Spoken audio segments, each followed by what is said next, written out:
Hello everyone, we are in this new lesson of another numerical method for solving the roots of an equation. So this method is called false positioning method. Although I like more its Latin name, which is Regula Falsi method.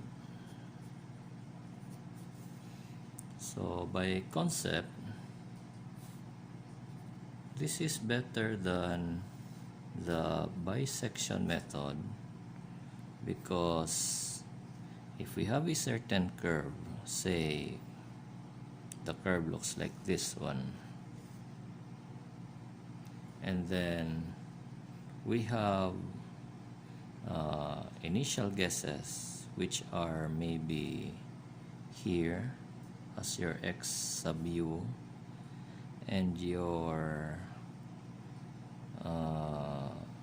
x sub l maybe somewhere here.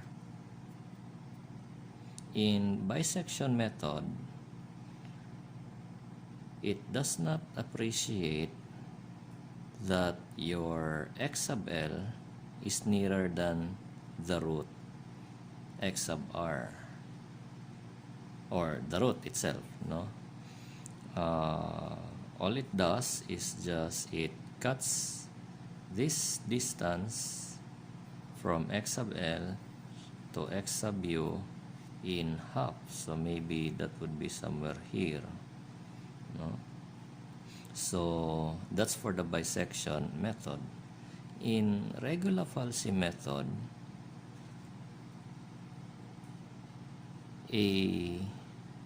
this part of the curve is being approximated into a straight line, a slope, such that whichever of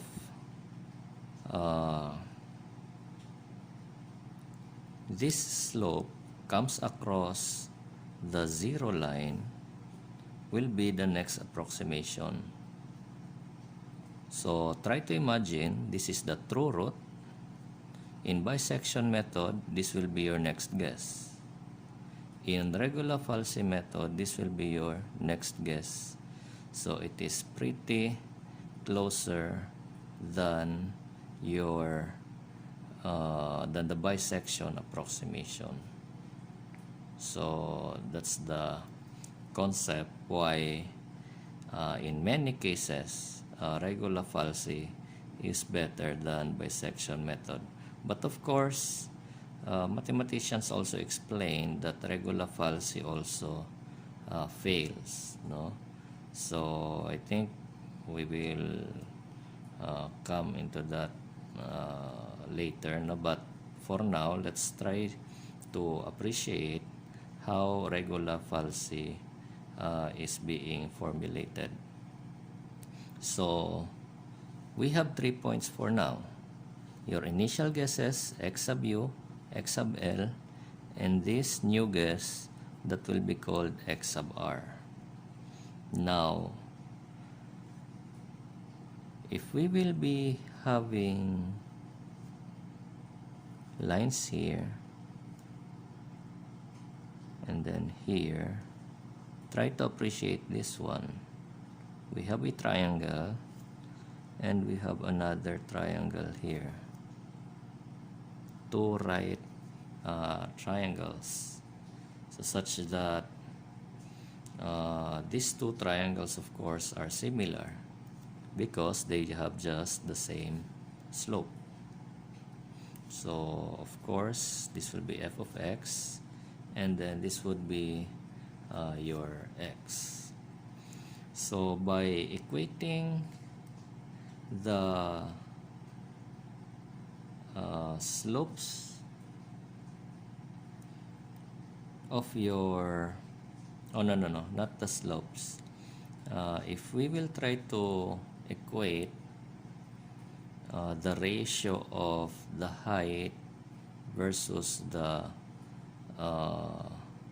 width of the triangle, no? The rise versus the run. Oh yes, that's the slope, sorry, no?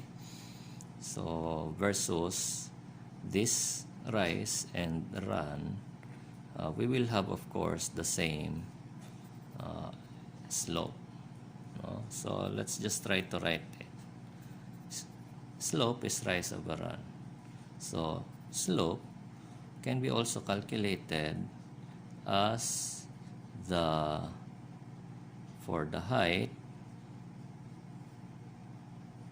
So if you have an x sub r, that would be 0 for the f of x. If you substitute x sub r to the slope, that would be equal to 0. And then you will have, if you will be substituting x sub l, then you will have f of x sub l. So try to note, I am substituting x sub r first and then minus x sub l. And then for the x, of course the run, I will have x sub r minus x sub l. So I've said this triangle is similar to that triangle, although it can also be written as this triangle is similar with the two, as long as they are having the same hypotenuse line. So this should be equal also to,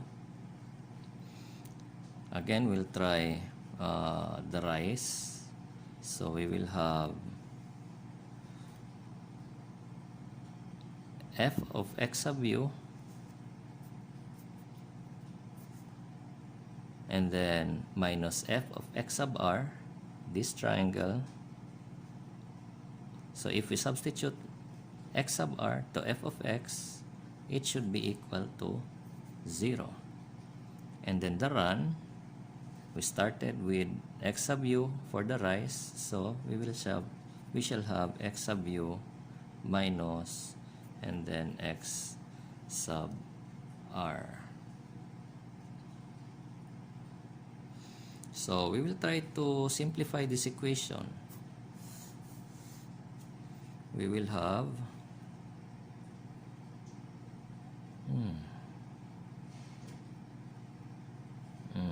okay, let's try it little by little, and then we multiply this to the other side.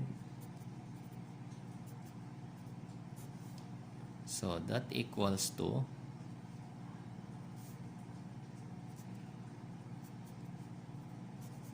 and then this one to the other side, we will have there. And then we try to distribute this f of x, so we will have, and then minus minus is plus, we will have equals. For the other side, also distribute minus,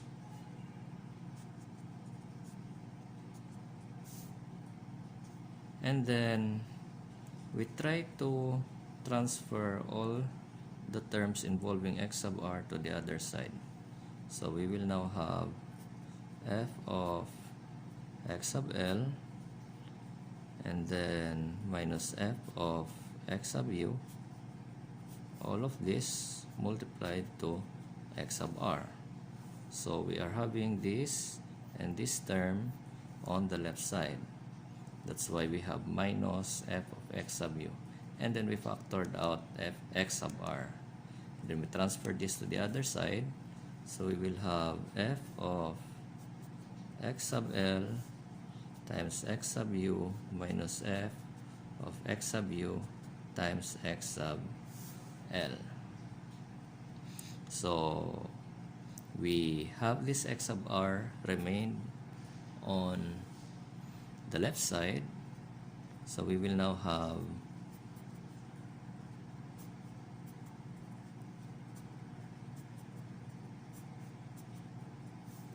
and then divided by f of x sub l minus f of x sub u.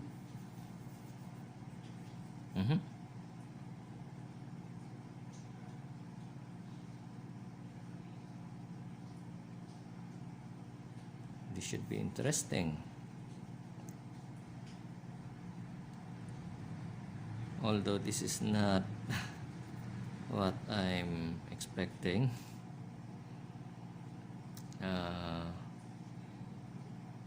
No.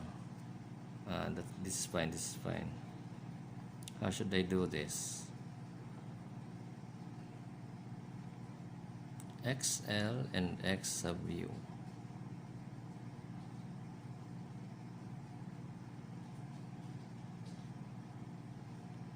How about if we introduce another term? So this is the first term. I just copied it.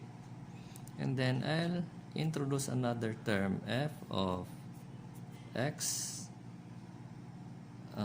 sub u times x sub u.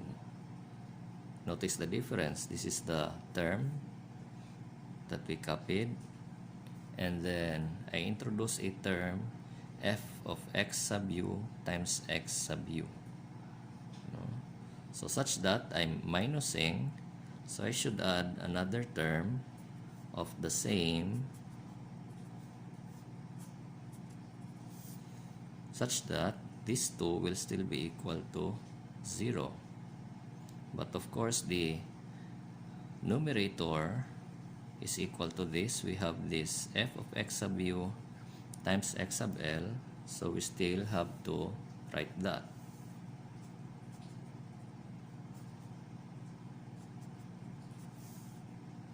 And then we divide this all by f of x sub l minus f of x sub u.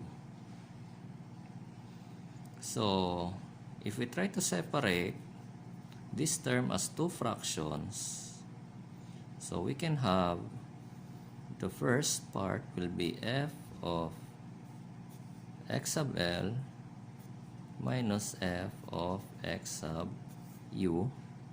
Of course, that's just the same denominator. And then we'll take these first two terms as our new numerator for the first part.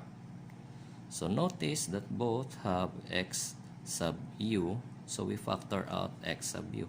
We will have f of x sub l minus f of x sub u. So all of that multiplied by x sub u.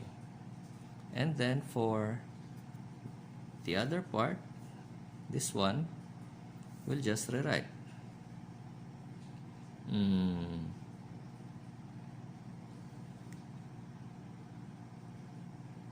Although we notice f of x sub u is a common term, so we can also group that out such that it would be easier for us to understand, not too many terms involved. And then we just also write the same denominator.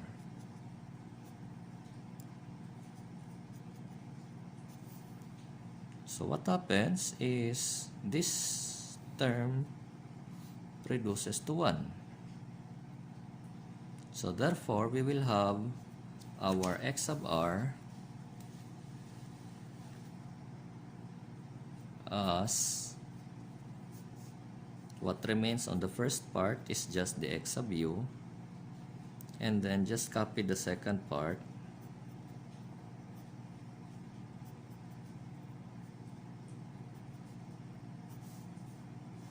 divided by